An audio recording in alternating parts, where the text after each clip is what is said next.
tonight we're going to we have a shocking. It pass shocking. It trust me, man.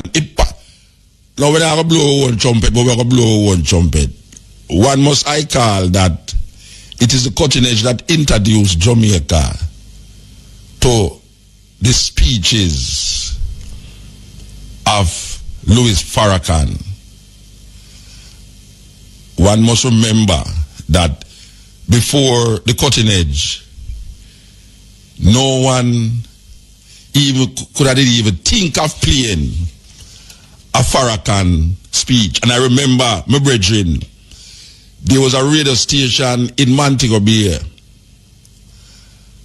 and the brethren listening to the cutting edge go make the mistake of playing a Farrakhan in Montego Bay and him losing work because them claim said that is not a place where you want to play Farrakhan in the tourist area. But guess what? Cutting edge was being transmitted in Montego Bay and in surrounding areas. Some of them could have deal with that. But here we are said, oh, Farrakhan, I'm a brethren, you know. Yes, I'm a brethren. Trust me. I'm a brethren. But here we are now. He must skid. Farrakhan has skid Rasta. When I say skid, would be like he must slide. You know, like one of them water world slide. Where the water does a wash him away. Yes, Farrakhan has skid. He must skid from couple years now. I don't know if it's him sickness or what, but him lose it, Rasta. Yes, him lose it. And tonight we're going to play something where I'm going to show you say the man I lose it. And we're going to elaborate on it a little more. But we don't want you to miss it, you know. We don't want you to miss it. For those of you who hear it already, good. But we know that the majority of people who listen to this program here never hear that yet. You know, years ago we read an article where Farrakhan say he is now accepting Caucasians in the national. I tell you, the one that lose it to the Rasta, if they ever accept Caucasians in the nation of Islam. In other words, he might broke down the color bar. Now, if you think that is surprising coming from Louis Farrakhan, you want to hear what I am going to play now. Well, not now, but little more. A guy make you drop off of your seat, your bed. If you go hear say, it's really Farrakhan that said them something there, Rasta. Trust me, man. It devastates me, man. Trust me. No, me I tell you, anytime you go to Chicago, I get it up. Be a guy place in the Rasta. Be a guy place. Trust me, man.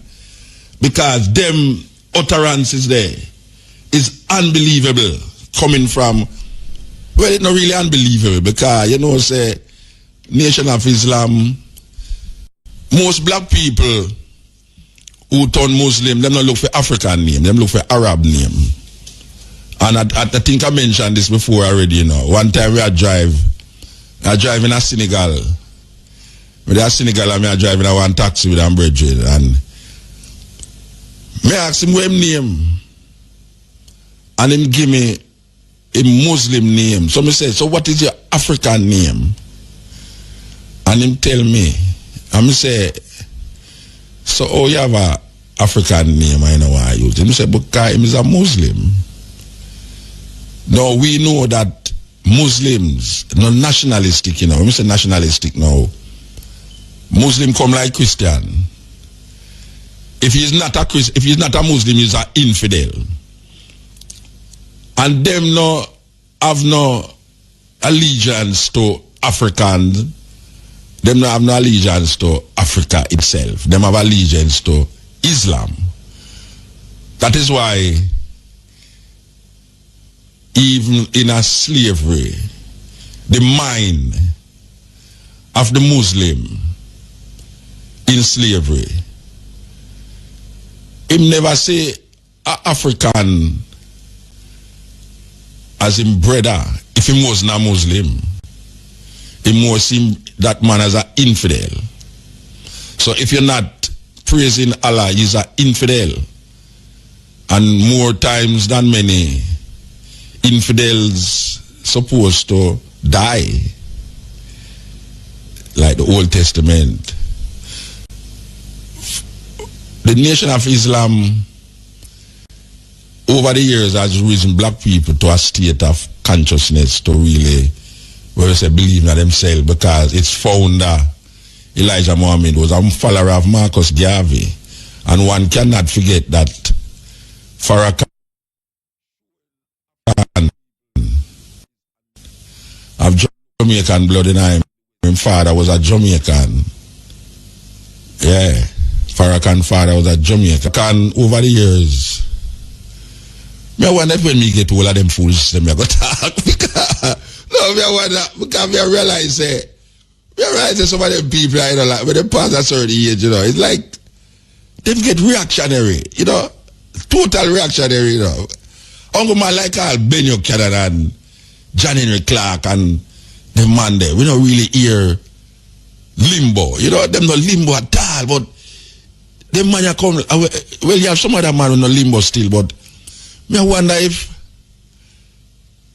he's a hero to a certain age. You know, after a certain age, he ceases becoming a hero, because after that, now you start to become very reactionary.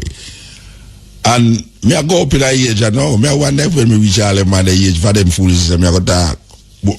Me not talk them foolishness, you could have deal. You understand? Anyway, Louis Farrakhan coming through on the cutting edge. And this song was done years ago. How much years? Oh, man.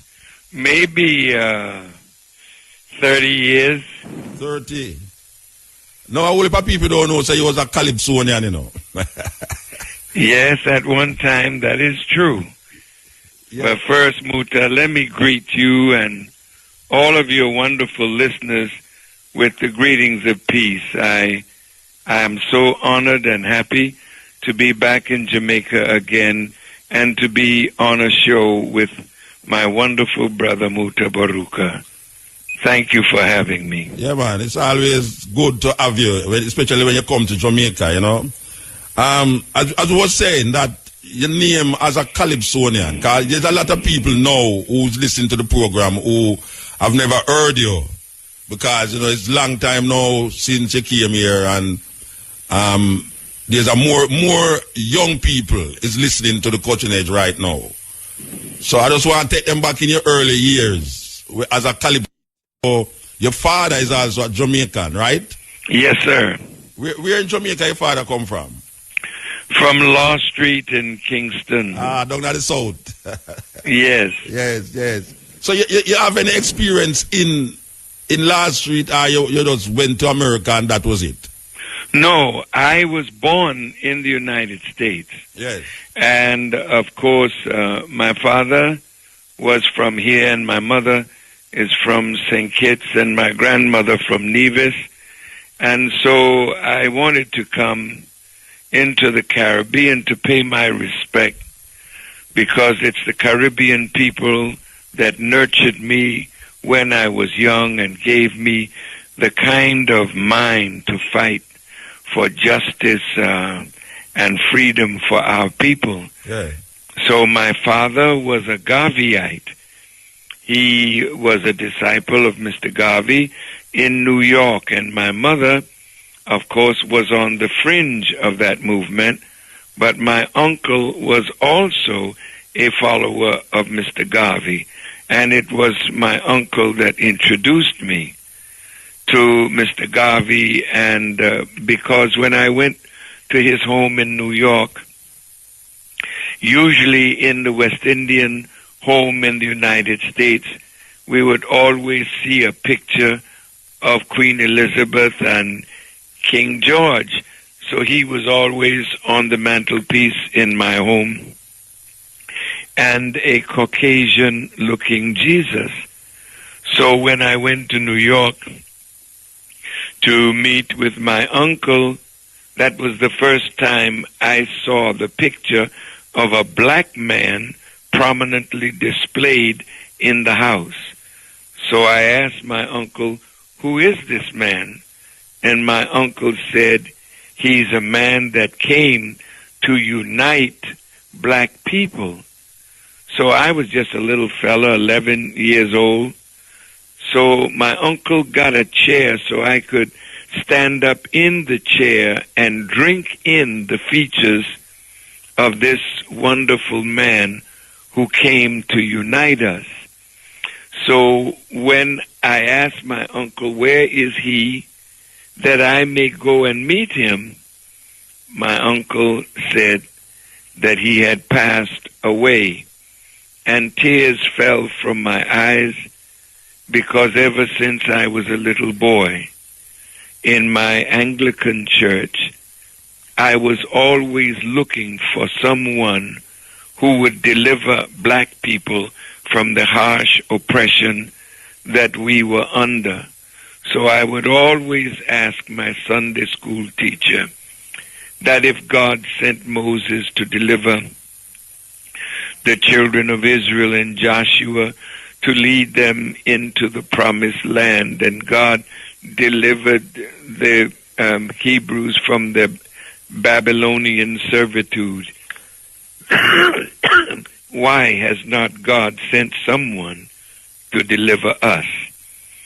So when I saw the face of Mr. Garvey, I thought, he is the deliverer that I have been looking for. So when I learned he had passed, my hope was dashed. But then 9 years later, or 8 years later, when I was 19 years of age, I heard of Elijah Muhammad, and I met Malcolm X in Boston. And I was invited to hear their lectures, but I was somewhat terrified of the image of Brother Malcolm, and so it was another year or so before I was playing in a nightclub in Chicago, headlining. It was called Calypso Follies, and I was the featured performer at the Blue Angel nightclub in Chicago.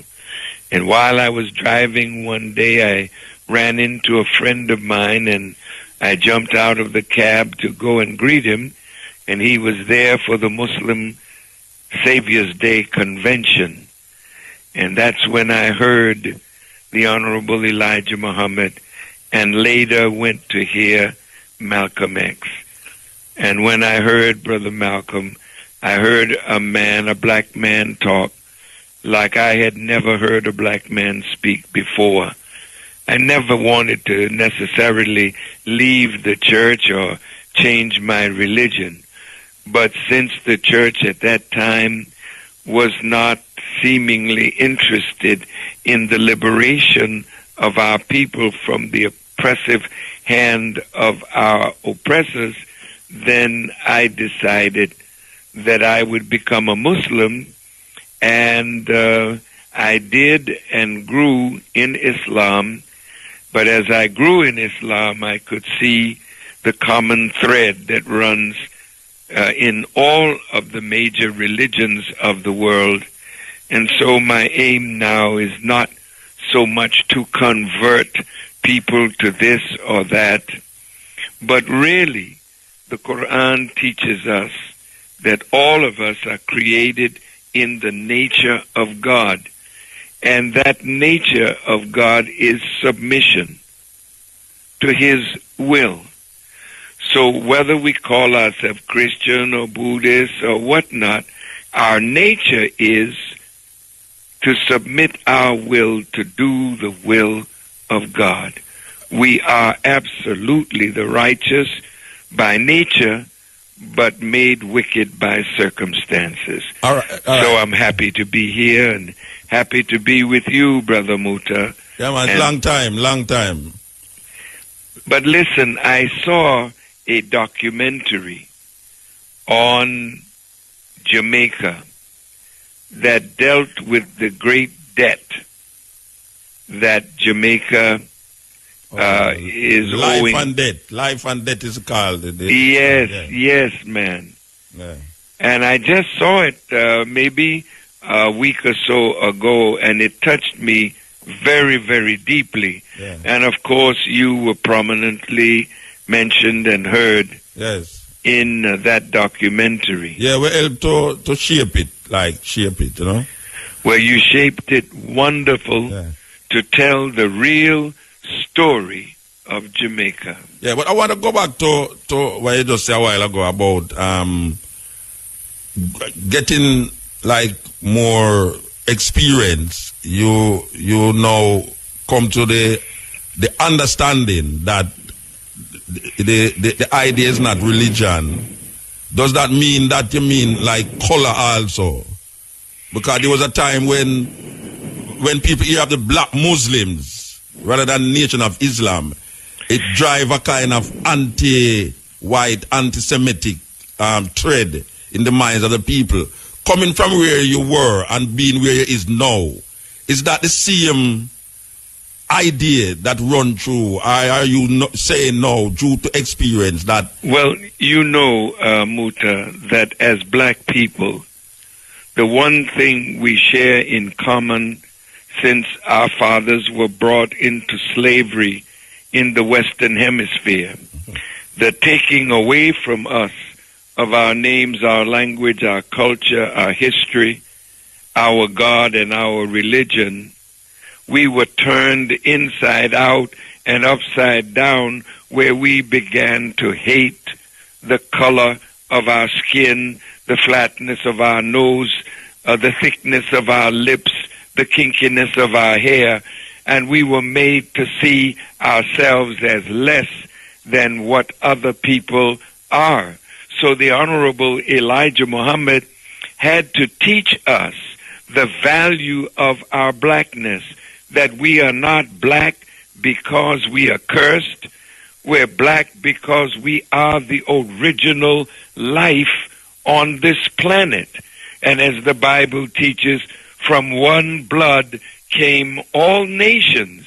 And the Honorable Elijah Muhammad taught us that we are that one blood that has produced all of the races that are on our planet. And so when they want to discover where life began, they don't necessarily go to Europe or to Asia. They have gone into Africa, and it is from Africa that they have found the origin of human life. And that origin is a black man. It was called Samuel Aliki, found bones there, and he called him Zinjanthropus. Yes. And Zinj mean black and Anthropus mean man. And you know, and, and I know, that the Caucasian people have oppressed the darker people of the world. And so in our beginning, it was like Jesus saying to his disciples, go ye not into the way of the Gentiles or even into the way of the Samaritans, but go ye to the lost sheep of the house of Israel. That was a very narrow and specific mission.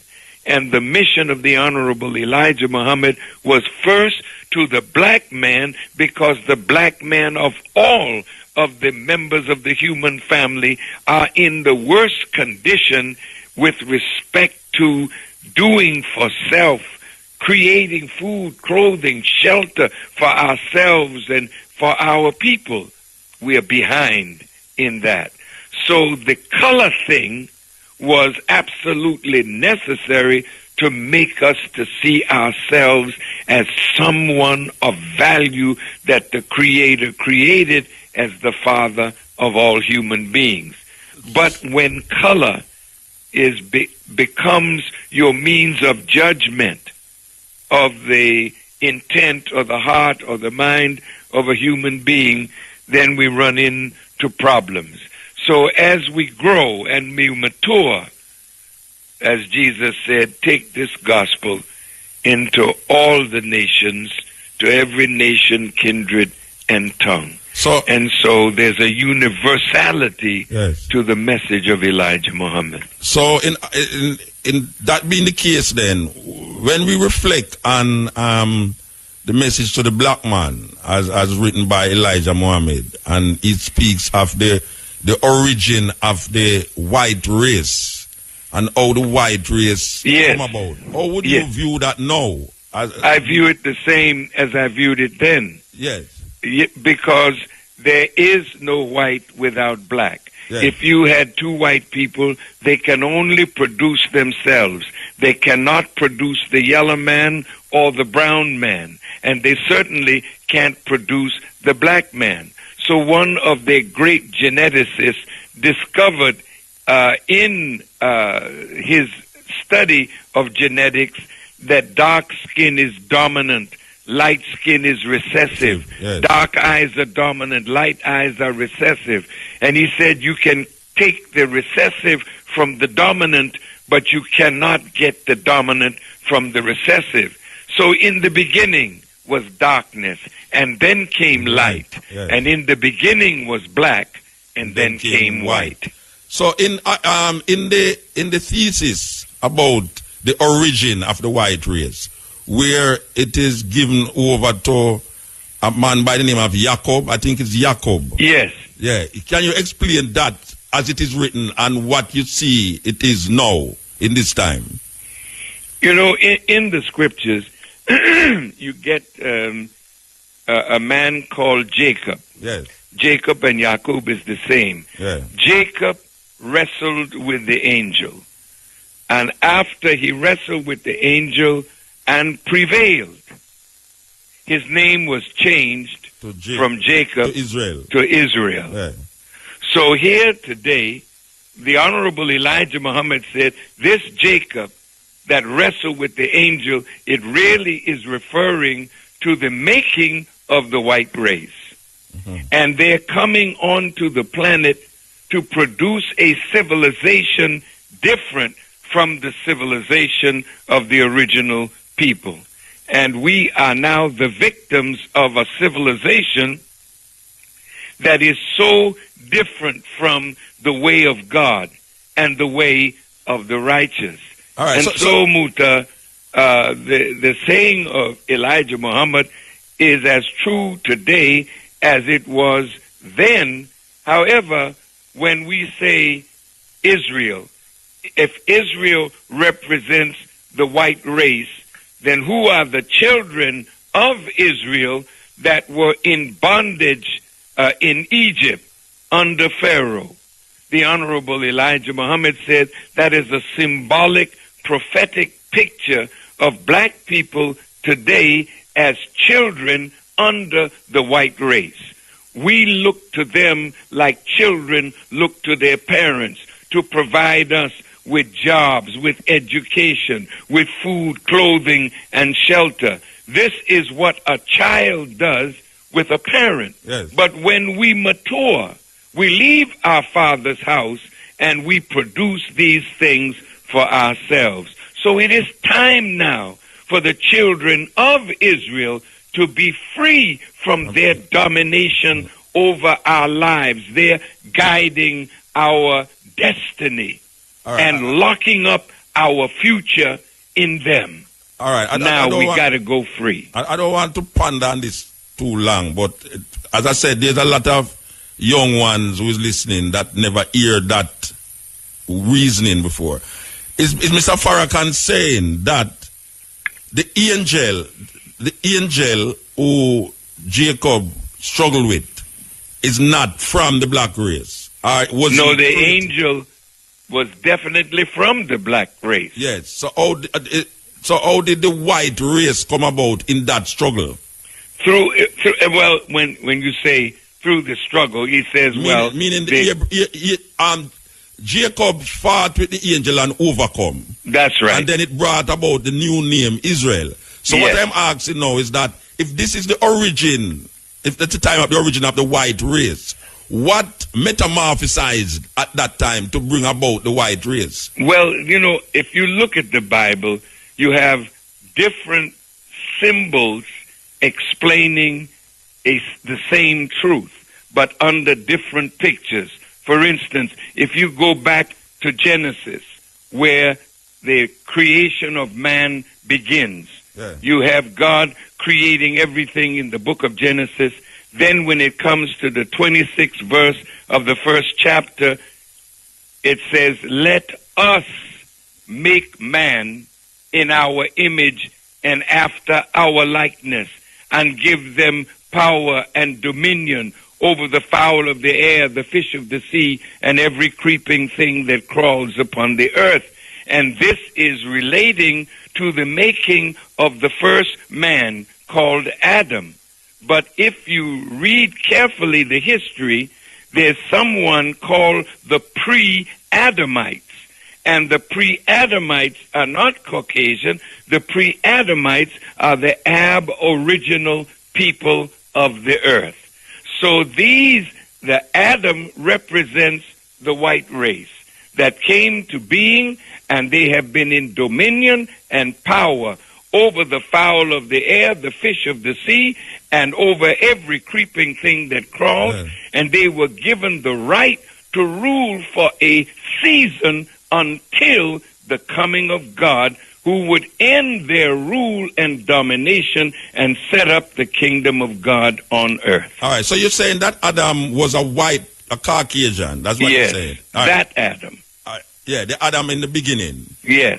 So the angel that Israel fought, which was like maybe 2,000 years after, according to the scriptures. But it's really a picture of the same event that produced them.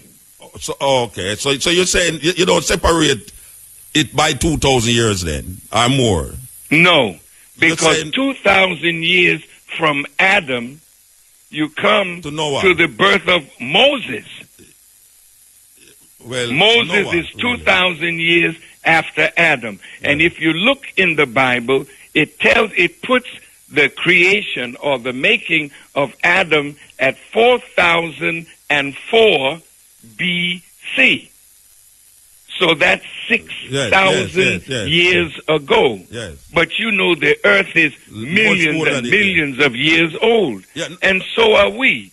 So the Bible calls us the Ancient of Days, not having years or time. They cannot even find the beginning of the black man. We are that old. Yeah, I just want to clarify the reasoning between the first man, Adam, as a European, as a Caucasian, and then the Israel and Jacob fighting with the angel.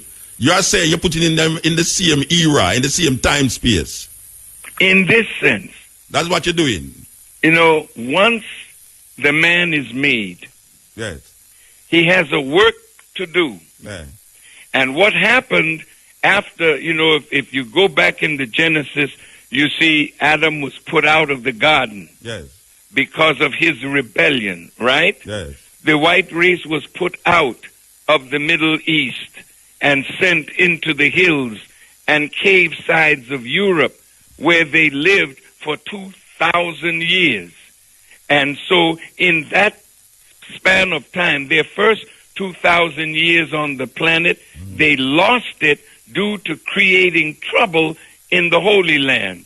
Okay. So they were cable-towed. You get this in masonry when you cross the burning sands, and even in your Greek letter organizations, you have to cross the burning sands. Well, what that is, you're mimicking the Caucasian race being driven out of the Holy Land into the hills and cave sides of Europe, where they lived and lasted for 2,000 years. Yes. Until Moses came to civilize them and bring them out of the hills and cave sides of Europe and put them on the road to conquest.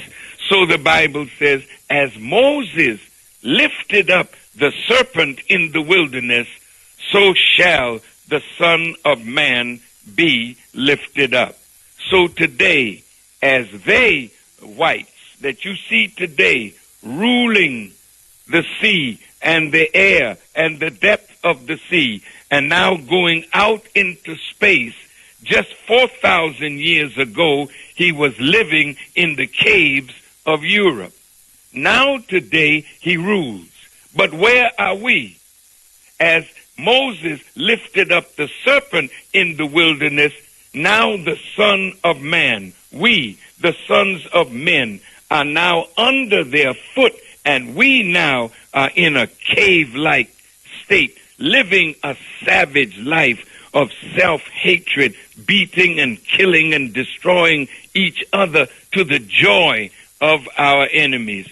So today, we have to be lifted up by the presence of God in a prophet or a messenger, and the last messenger is to be a man like Moses.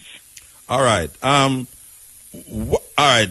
Given what is happening in the world today with the profiling of people from the Arab nations, and given that you as the leader, the commander of the Nation of Islam, which is not necessarily aligned to the Orthodox Islam, are the Nation of Islam, are they being profiled in America because of aligning with a name like Islam, or is it just some Americans who has done all them time and is not a threat to the American society? No, we are Muslims, and we connect to what is called Orthodox Islam.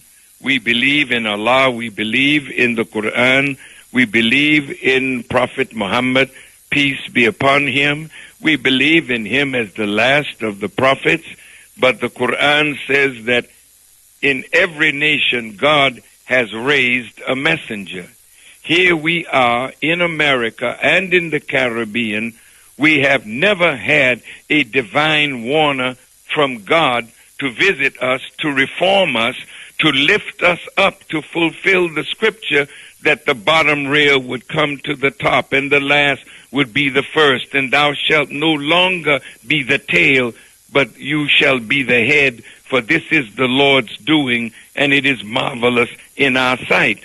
The difference between us and what is called Orthodox Islam is that we believe that the Mahdi, that the Islamic world is looking for, has appeared in America in the person of Master Farrakhan Muhammad. We believe that that Mahdi that came raised up a messenger for the black man of America, but in his mission is a message to the whole of the human family. So, all right, let me put it straight, you know.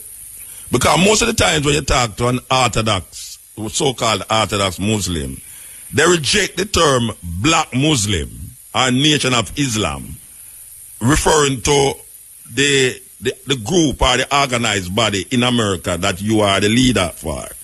You are saying now that it is the same thing, but that you have recognized and identified a man in this time who is the Mu'ajin in America. Well, I like the way you said it. Yes, that is true. We reject the term black Muslim. Okay. We never called ourselves black Muslim. Mm-hmm. That was a man by the name of C. Eric Lincoln, a preacher who did research and wrote the book and called us the black Muslims in America. That title, you know how when you grow up in a family and they call you the black sheep? Yes. You're the one that is not as good as the other sheep. Yes. So it's a derogative term then. That's right. But we are black and we are Muslim. Yes. But when they used the term black Muslim, that was directly said to separate us from the world of Islam, yes, which has black, brown, red, yellow, and white people as part of the world of Islam. But you don't think that is part, that is one of the things that you is responsible for in terms of identifying specifically with black, therefore kind of neglecting the races, as how you say Islam, the Orthodox Muslims are. You specifically deal with black people. That is correct. And not necessarily wanting to bring other races to the fold. Well, in truth, Brother Muta, you know, the Honorable Elijah Muhammad's mission was us first. Yes. Because in America, not so much in the Caribbean, because as I mentioned when I spoke to the students of theology at the University of the West Indies tonight, I said to them that Elijah Muhammad said to us, what it takes the black man in America 6 years to learn, the black man in the Caribbean will learn it in 6 months. The black people in America were so completely destroyed under slavery and the system of segregation and Jim Crow and laws that were made and put on the books that a black man will never rise. In fact, in a book by Richard Embry called Brown Americans, in the Virginia House of Delegates, one of the members of the House of Delegates said, and I'm quoting now, that they have, for all intents and purposes, put the black man in such a condition that light will never enter his mind, so that we would be perpetual slaves in the American society to white people. And that almost is perfectly true, because even in 2011, our people in America are still begging white people to do for us what we could unite and do for ourselves. Now, I want to get, Brother Muta, to the term Nation of Islam. And now I'm speaking not only to you, but to Orthodox Muslims. In the second surah of the Quran, when Abraham and Ishmael rebuilt the foundation of the house called the Kaaba, which is the spiritual focal point of all Muslims in Mecca, they made a prayer. And Ishmael and Abraham prayed to Almighty God Allah, asking him to accept their work and to make them Muslims, and to raise from their offspring a nation of Muslims. Now, when Prophet Muhammad was raised by God in Arabia, he started the nation of Islam. He didn't start Saudi Arabia or Egypt or Morocco or Algeria or other Muslim countries. His idea was to bring people into faith, that there would be no more boundaries that would separate one man from another, that we would be one nation under God, a nation of Islam in complete submission to the will of God. And that nation of Islam is really referred to in biblical scripture as the kingdom of heaven, which is a kingdom on earth under the rules and laws of God. So you don't think that that is an irony then, that you saying what you're saying now, but in terms of the practice of the nation of Islam as we see it in America, white people is not, is it, all right, I can put it another way. Is it that white people is not accepted in the nation of Islam as put out by Farrakhan, or is it that is Farrakhan saying that white people cannot be a part of it? No, white people are already Muslims. I travel, Muta... No, what I mean... No, I'm talking about... In the nation of Islam... In America. Not right now. Black Muslims. What they call black Muslims. Not right now. We have Mexicans in the nation. We have Puerto Ricans in the nation. Yeah. We have people from different parts of the world in the nation of Islam in America under my leadership. Yes. And I have white people writing me, telling me that they believe in the teachings and wish to follow me. But I haven't brought them in to the nation of Islam as such. But during Salatul Juma or Juma prayer everybody that is a Muslim, well, no matter what your color is, you're welcome. But it's like inviting somebody into your bathroom when you're trying to wash up and prepare yourself to meet the world. Yes. The black man is messed up. Yes. And so Elijah Muhammad took us away from the world, put us in a place where he could reform us and civilize us, and then enter us back in among the best in civilized society. And in that case, I'm saying any white person who wants to believe in Allah and follow the Sunnah or the actions of the Prophet and the word of the Prophet are welcome in Islam. And I'm saying this to you, Muta, because I know my words are recorded. I visited all over the world, and every Muslim country accepted me not only as a Muslim, but when I was in Mecca at the holy house of Islam, the young Muslims that knew that Farrakhan was in Mecca during Ramadan, the last 10 nights of Ramadan, I was in Mecca. They broke down barriers to get to me, just to touch me, to know that a voice of Islam has come up in the West that is unafraid to speak truth to power. So yes, I have been accepted all over the world, and the best Muslims that I found them in Dagestan, in Russia, and they were white Muslims, but they were ready to die to protect me and those with me. Okay. All so right. I have white Muslim brothers, and I honor them and respect them as my brother in faith. And that's the teachings of Elijah Muhammad as well. All right. So we reach a point where we talk about black people not reaching anywhere, especially in America. Given what is happening in America now, and given that the euphoria of Obama seems to be dwindling, when he was just elected, or before he was elected, it was like the Messiah has come.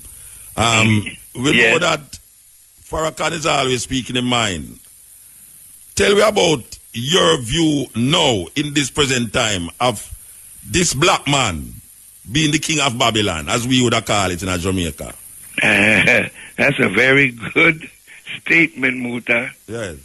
Because anytime a black man runs for the office of Pharaoh or run for the office of the king of Babylon, and you know in the book of Revelations, it tells you that there's a mystery Babylon that was like a golden chalice on the outside, but filth and abomination of every kind on the inside. My brother, Barack Obama, was selected before he was elected.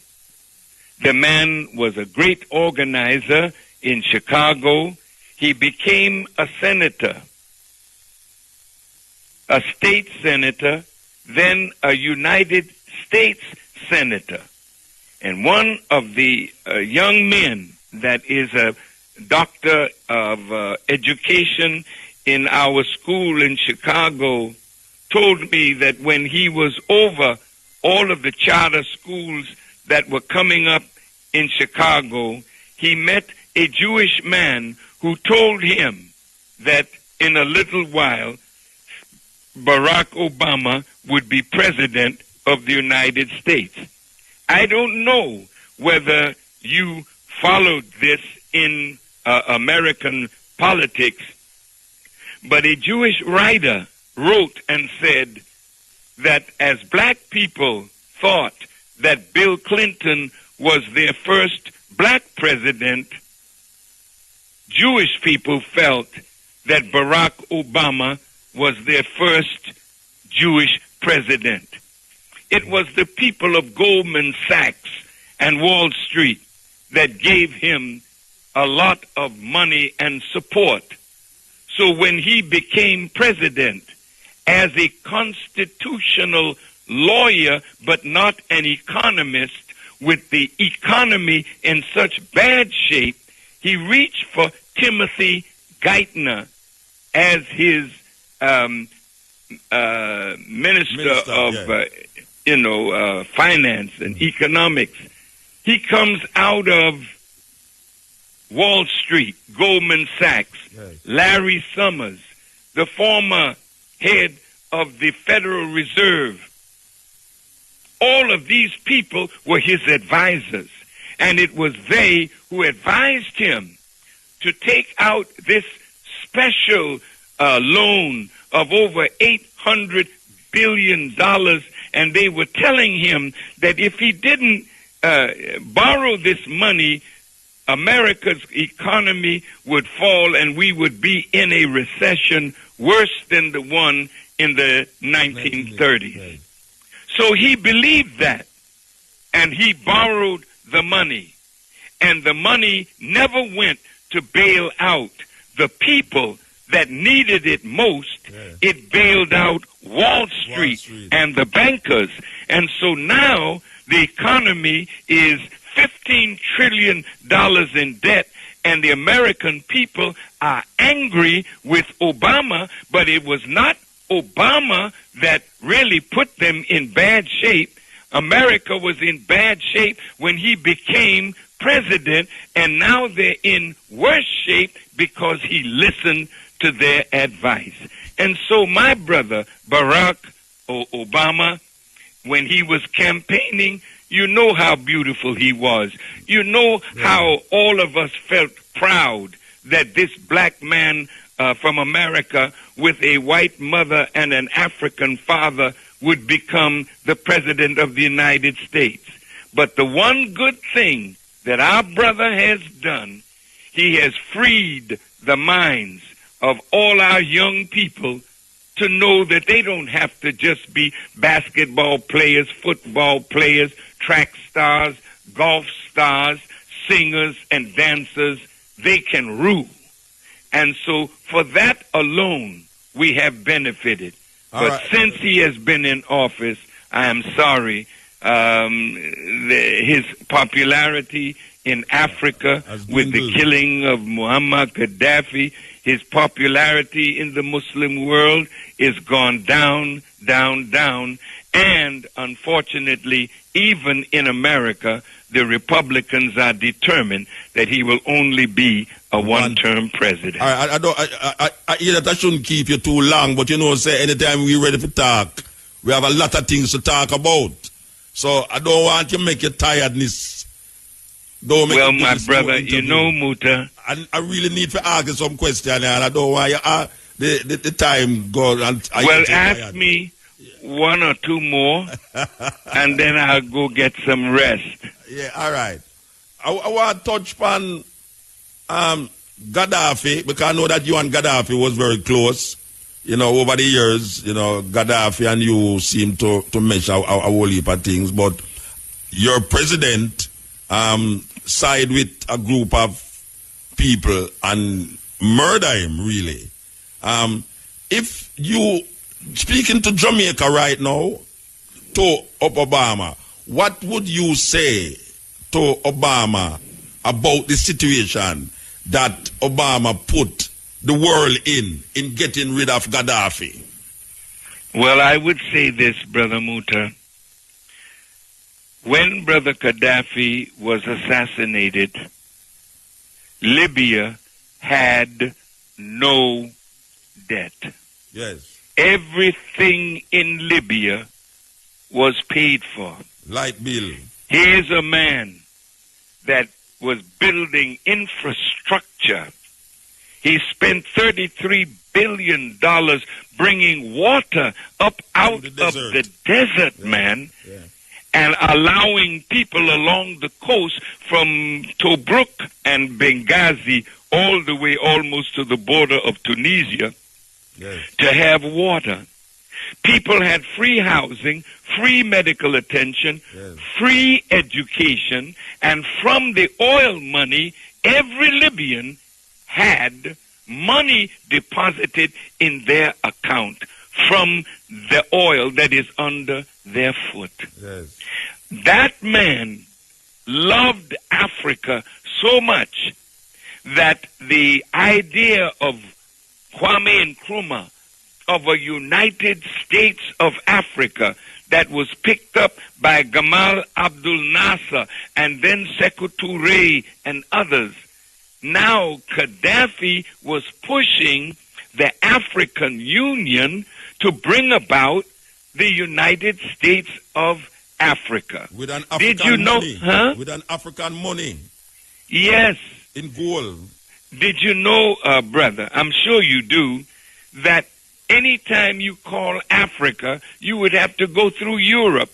Yes. And Europe was getting $500 million a year just from our trying to call Africa, or Africa trying to call Europe, America, or anywhere else. Yes. Gaddafi put up $300 million, and other African nations put up $100 million, and they put up an African satellite where you can dial Africa direct. The last time that I was in Africa to the meeting of the African Union, there was for the first time prime ministers from the Caribbean.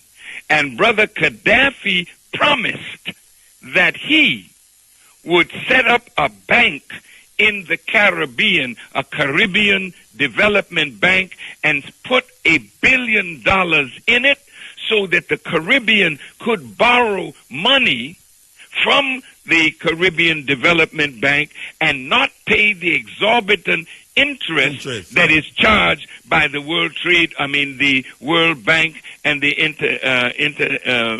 Monetary Fund. And what they felt, that this man who had 146 tons of gold, and he was tying gold now to the Libyan dinar, and was trying to get other oil-producing countries to tie their dollar or their money to gold. Which would eradicate the U.S. dollar. That would eradicate that the US is dollar. correct. Yes. So that man had to go. And so, unfortunately, the last time I had a real serious meeting with him, the sanctions were lifted. He was meeting with Berlusconi. He was meeting with Tony Blair. He was meeting with Sarkozy. In fact, he gave money to get Sarkozy elected as the president of France. But all of the time, they were sucking him into a trap. And when I last spoke to him, I said, brother, they will never forgive you. And they will seek to destroy not only you, but the revolution that you started. Yeah. And he patted me on my thigh as if to say, I understand. But in reality, that is exactly what they've done. And Africa now has taken several steps backward. And because he loved Africa and spent billions of dollars in development in Africa and was setting up an African Development Bank in CERT where he was depositing $70 billion for African development. Then he united with the diaspora and wanted the diaspora to be represented in the African Union. Yes, yes. A lot of people so don't know to kill that man was one of the worst things that Brother Barack Obama could have done, because Barack said that this man is illegitimate. He kills his own people. But Bush, Condoleezza Rice, Colin Powell, all of them lied to the American people that there was weapons of mass destruction in Iraq. So they go to war with Iraq. They kill hundreds of thousands of Iraqi citizens and many young Americans died on the basis of a lie. Is that not killing your own people for oil? Yes. Yes. See, so what he has done, he has served the interests of the colonial masters to give them again what happened in 1898 or so when they had the Berlin Conference and decided to carve up Africa for the benefit of Europe. Now they're doing it again for the benefit of Western powers. But I can tell you, Muta, as I leave this program, and I thank you from the depth of my heart for your questioning of me, because there's so much more that you and I could talk about if we had more time. Can I ask you one more thing here? Yes, dear brother. One more thing, and this is really striking to the heart of a lot of people here. I was given a tape where you was talking about the Nation of Islam ladies not wanting them to be with African men from Africa, and also that our ear represent a kind of disease. Is that true? Because we have a tape here where, I don't know if it's your voice, but you can tell me if it is you who made us tape. No, you know what? The Honorable Elijah Muhammad warned the women in our group that culturally there's a difference. And in marriage, in order for marriage to work, two people have to be on the same page, not sexually, but spiritually and culturally. Mm-hmm. So sometimes when we married our brother and sister from Africa, after a while, it did not work. I personally saw and conducted the marriage of one of our sisters to a brother from Africa that I brought to the United States. I brought him to this country.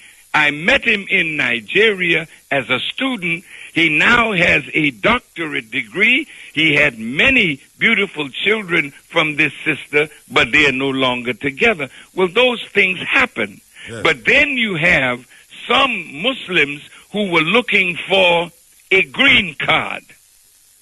And I was in Africa, and a highly placed brother asked me if I could set up one of the sisters in the Nation of Islam so that he could get a green card. Yes. And as God is my witness, I got so angry, I told him, brother, I will kill you. Yeah, but over our women. But Mr. Farrakhan, it sounded to me on the tape like you was totally discrediting Africans. No. By saying that, why are we trying to follow African traditions? Why are we having our ear like that? We must cut it off.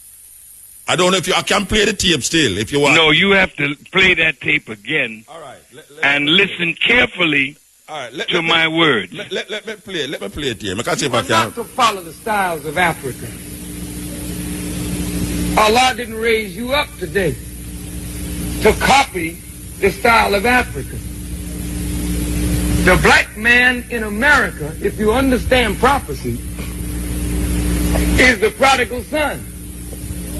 The prodigal son, when he goes home, he gets the robe and the ring, and he accepts rulership over the house. You cannot lead your brothers if you follow your brothers. It is written in the scripture, thou shalt no longer be the tail, thou shalt be the head. So here you are now wanting to pick up the discarded culture and customs and traditions of ancient Africa, which does not add to you in the modern world of wisdom. It takes away from you because the African does not respect you, because you're 400 years removed from Africa. And as you've been a second-class American citizen all your life, Now you've given up your second-class American citizenship for a second-class African citizenship. So you've been a white man's fool, now you're a black man's fool. So where in the heck have you progressed? The Honorable Elijah Muhammad wants no people on the earth to make mockery of you. And when they meet a Muslim, they don't mock us. If they meet us in a suit, they got to respect our wisdom. Because we know why we're wearing the suit and why we don't wear the booba. We will never see the followers of Honorable Elijah Muhammad growing our hair all up off our head like a mop or a bird nest to prove to whitey man that we are proud of our kinky hair. Or what you call wearing a natural. What else is it? It's natural, isn't it?